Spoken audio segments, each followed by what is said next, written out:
الصلاۃ والسلام علیک یا رسول اللہ وعلی آلک واصحابک یا حبیب اللہ. الصلاۃ والسلام علیک یا نبی اللہ وعلی آلک واصحابک یا نور اللہ. درود پاک پڑھنے کے بے شمار فضائل و برکات ہیں. آلہ صلی اللہ علیہ وسلم صلاۃ و سلام علیک یا سیدی یا رسول اللہ. ترجمہ کیا ہے اس آیت کا کہ بے شک اللہ اور اس کے فرشتے درود بھیجتے ہیں اس غیب بتانے والے نبی پر. اے ایمان والو تم بھی ان پر درود اور خوب سلام بھیجو. پورے قرآن میں یہ ایک ہی ایسا کام ہے جس کے بارے میں رب فرماتا ہے اے ایمان والو اللہ بھی درود بھیج رہا ہے، اس کے فرشتے بھی درود بھیج رہے ہیں نبی پاک پر، تم بھی درود پڑھنے میں شامل ہو جاؤ. صلو علی الحبیب صلی اللہ تعالی علی محمد صلی اللہ علیہ وسلم. ایک بڑا ہی پیارا بڑا ہی مبارک مہینہ محرم الحرام کا آ رہا ہے. اللہ تعالیٰ مجھے بھی اور آپ کو بھی اس مہینے کی برکت عطا فرمائے. ہمارا یہ سال کا جو ابتدا ہے، جی ہاں ہمارے اسلامی سال کا یہ ابتدا ہو رہا ہے. اللہ آنے والا سال ہمارے لیے مغفرت کا، رحمتوں اور برکتوں کا سال بنا. میٹھے اسلامی بھائیوں، ایک یہ پانی ہے، ایک نہر فرات تھی. پانی ہوتے ہوئے بھی امام حسین رضی اللہ تعالیٰ عنہ اور آپ کے اہل خانہ پر پانی بند کر دیا گیا.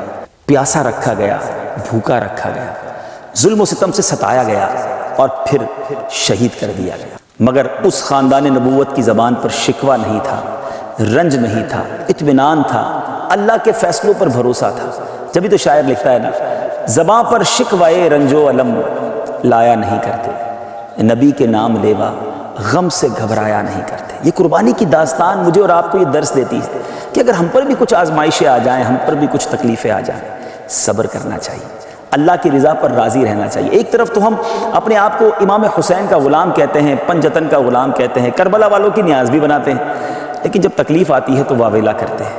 صبر کیجیے. یہ محرم کا مہینہ مجھے اور آپ کو بہت کچھ سکھا رہا ہے.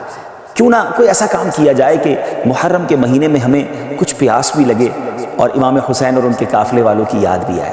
کہا جاتا ہے نا، پیاسے رہو تو یاد کرو پیاس امام کی. تو اس مہینے میں روزے رکھیے.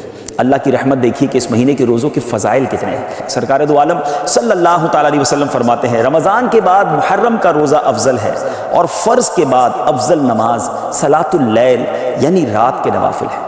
ایک اور جگہ اللہ عز و جل کے حبیب، طبیبوں کے طبیب، حبیب لبیب صلی اللہ تعالیٰ علیہ وسلم کا فرمان رحمت نشان ہے محرم کے ہر دن کا روزہ ایک مہینے کے روزوں کے برابر ہے. تو کیوں نہ اس مہینے میں خوب روزے رکھے جائیں. ہماری یہ دعوت کو قبول کیجئے، نیت کیجئے، جتنے ہو سکے روزے رکھیں. ہر روز کا روزہ ایک مہینے کے روزوں کا آپ کو ثواب دے گا. آپ سے گزارش کروں گا یہ مہینہ عبادت میں گزاریے، یہ مہینہ اللہ کی رضا والے کاموں میں گزاریے، اور اس مہینے میں ہو سکے تو خوب روزے رکھیے. موسم بھی بڑا معتدل ہے تو کیوں نہ اس مہینے میں روزے رکھ کر اپنے رب کو راضی کرنے والے کام کیے جائیں اور گویا جنت کی تیاری کی جائے. حدیث پاک کا مضمون ہے جس نے محرم میں 3 دن یعنی جمعرات، جمعہ اور ہفتے کا روزہ رکھا اسے 2 سال کی عبادت کا ثواب دیا جائے گا. اے بدری چینل کے ناظرین، اس مہینے کو عبادت میں گزاریے، اللہ کی جنت میں جانے کی تیاری میں گزاریے، گناہوں سے توبہ کر کے عبادتوں کا شوق بیدار کر کے گزاریے، 5 وقت کی نماز پڑھنے کے ساتھ گزاریے. اللہ مجھے بھی اور آپ کو بھی جنت میں جانے کی تیاری کرنے کی توفیق عطا فرمائے. میٹھے اسلامی بھائیوں، دنیا بھر میں جہاں جائیں اللہ کی قدرت کے ایسے ایسے شاہکار دیکھنے کو ملتے ہیں کہ بعض اوقات عقل حیران ہو جاتی ہے. سبحان اللہ و بحمدہ سبحان اللہ العظیم. جب اللہ تبارک و تعالیٰ کی یہ دنیا اتنی خوبصورت ہے تو میرے رب کی جنت کیسی ہوگی. ذرا غور کیجئے، دنیا میں کیسے کیسے پھل موجود ہیں، کیسی کیسی نعمتیں موجود ہیں. آج تو ہم نمپولا افریقہ آئے ہیں، موزمبیق میں. اب ایسا درخت تو میں نے پہلی بار دیکھا ہے کہ جہاں ناریل اتنا نیچے ہو. تو مجھے وہ قرآن پاک کی آیات یاد آ گئیں، وہ احادیث یاد آ گئیں کہ جنتی لوگ جو ہوں گے وہ اپنے بستروں پر، اپنے تختوں پر بیٹھے ہوں گے اور درختوں کے پھل ان کے ہاتھ سے وہ توڑ لیا کریں گے. تو سبحان اللہ، جب دنیا میں یہ نعمتیں موجود ہیں تو پھر کیوں نہ ہم جنت کا شوق اپنے اندر بیدار رکھیں، پھر کیوں نہ ہم جنت میں جانے کی تیاری کریں. جنت میں جانے کی تیاری کے لیے ہمیں اللہ کی رضا والے کام کرنے ہوں گے. جن کی گردن پہ خنجر چلایا گیا اس حسین ابن حیدر پہ لاکھوں سلام. یہ ایسا عجیب واقعہ ہوا ہے کہ آج بھی جب سنتے ہیں، پڑھتے ہیں تو عقل حیران ہو جاتی ہے. اور یہ ہستی کون تھی؟ ان کا اسٹیٹس کیا تھا، ان کا مرتبہ کیا تھا. جب یہ سنتے ہیں تو اور عقل حیران ہو جاتی ہے کہ اتنے بڑے مرتبے والی شخصیت کے ساتھ ایسا ظلم. کیا وہ اندھے ہو گئے تھے؟ کیا انہیں سمجھ نہیں تھی کہ ہم کن پر یہ ظلم کر رہے ہیں؟ امام حسین رضی اللہ تعالیٰ عنہ کے مرتبے کو سمجھنے کے لیے میں آپ کو ایک واقعہ سناتا ہوں. ایک بار نبی پاک علیہ السلام کی گود میں پیارے آقا کے اپنے صاحبزادے حضرت ابراہیم رضی اللہ تعالیٰ عنہ ہیں اور امام حسین رضی اللہ تعالیٰ عنہ. جبریل امین آئے اور عرض کرتے ہیں حضور اللہ تعالیٰ ان دونوں کو آپ کے پاس جمع نہیں فرمائے گا، ایک ان دونوں میں سے یعنی دنیا سے چلے جائیں گے. اب آپ ڈیسائیڈ کریں. یہ اختیار دیا گیا کہ آپ کے اپنے بیٹے یا آپ کے نواسے، کس کو رکھنا چاہیں گے؟ نبی پاک نے گویا امام حسین کو سلیکٹ کیا. کچھ ہی دنوں کے بعد پیارے آقا کے صاحبزادے حضرت ابراہیم کا وصال ہو گیا اور نبی پاک امام حسین کو کہا کرتے تھے یہ وہ میرا بیٹا ہے جس کے لیے میں نے اپنے بیٹے کو قربان کیا ہے. لیول آف لو سوچیں کتنا تھا، افیکشن کیسی تھی کہ اپنا بیٹا قربان کر دیا امام حسین رضی اللہ تعالیٰ عنہ پر. میرے آقا فرمایا کرتے حسین مجھ سے ہے اور میں حسین سے ہوں. کبھی کاندھے پر بٹھانا ہے، کبھی گود میں اٹھانا ہے، کبھی چومنا ہے، کبھی کہتے یہ میرے پھول ہیں. بالکل لٹرلی میرے آقا پھولوں کی طرح انہیں سونگھا کرتے تھے. امام حسن اور امام حسین کا مرتبہ وہ ہے. سیدی اعلیٰ حضرت لکھتے ہیں نا ان دو کا صدقہ جن کو کہا میرے پھول ہیں کیجے رضا کو حشر میں خندہ مثال گل. حضور ان دو کا صدقہ جن کو آپ نے پھول کہا تھا. ایک اور جگہ سیدی اعلیٰ حضرت گویا اس پورے خاندان کو پنجتن پاک کو ایک باغ کی طرح سمجھاتے ہیں. ہمیں کیا بات رضا اس چمنستان کرم کی، کیسا چمن تھا، کیسا کرم کا باغ تھا. کیا بات رضا اس چمنستان کرم کی، زہرا ہے کلی جس میں حسین اور حسن پھول. یہ کیسا خاندان ہے. نبی پاک اتنی محبت فرماتے. امام حسن رضی اللہ تعالیٰ کو ایک بار نبی پاک کاندھوں پر بٹھائے اور جا رہے ہیں. کسی نے کہا اے برخوردار کیسی تجھے سواری ملی؟ ایک صحابی کہتے ہیں کتنے خوش نصیب ہو اے حسن، تمہیں سواری کیسی ملی؟ کیونکہ نبی پاک کے کاندھے پہ ہے نا.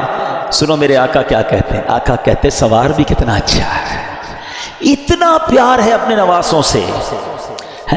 پیارے آقا علیہ السلام کی حدیث مبارک جس کا مضمون ہے جو حسین سے بغض رکھے اس نے مجھ سے بغض رکھا.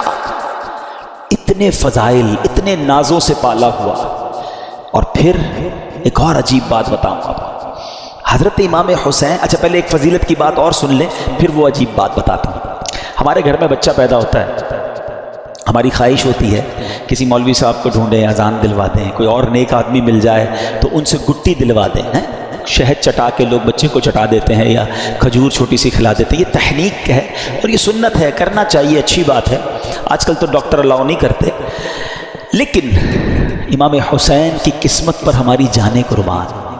ویری فرسٹ جو خوراک آپ کے منہ میں جاتی ہے نا، ایسا نہیں تھا کہ ان کو شہد چٹایا گیا یا ان کو کھجور کھلائی گئی.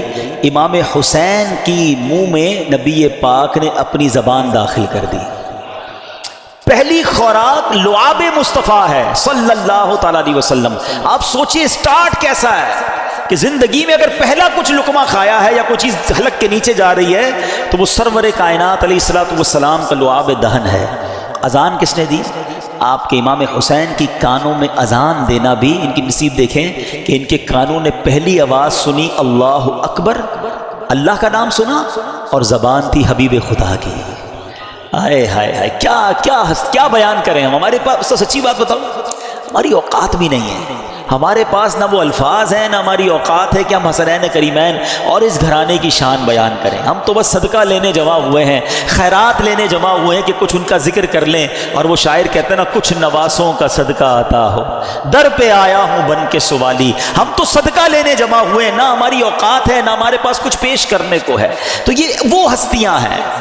اور پھر عجب بات جو میں بتانا جا رہا تھا کہ آپ کی ولادت کے ساتھ ہی یہ خبر بھی نبی پاک علیہ السلام کو بتا دی گئی تھی کہ امام حسین شہید کیے جائیں گے. فرشتوں نے آ کر بتائی تھی اور ایک فرشتے نے تو آپ کو اس جگہ کی بٹی بھی لا کر دکھائی کہ حضور یہ وہ جگہ ہے جہاں امام حسین کو شہید کیا جائے. یہ سب کیا تھا؟ اچھا امام حسین خود بھی پتا ہے، بی بی فاطمہ کو بھی پتا ہے اور مولا علی کو بھی پتا ہے، کئی صحابہ کو پتا تھا کہ شہید کر دیے جائیں گے.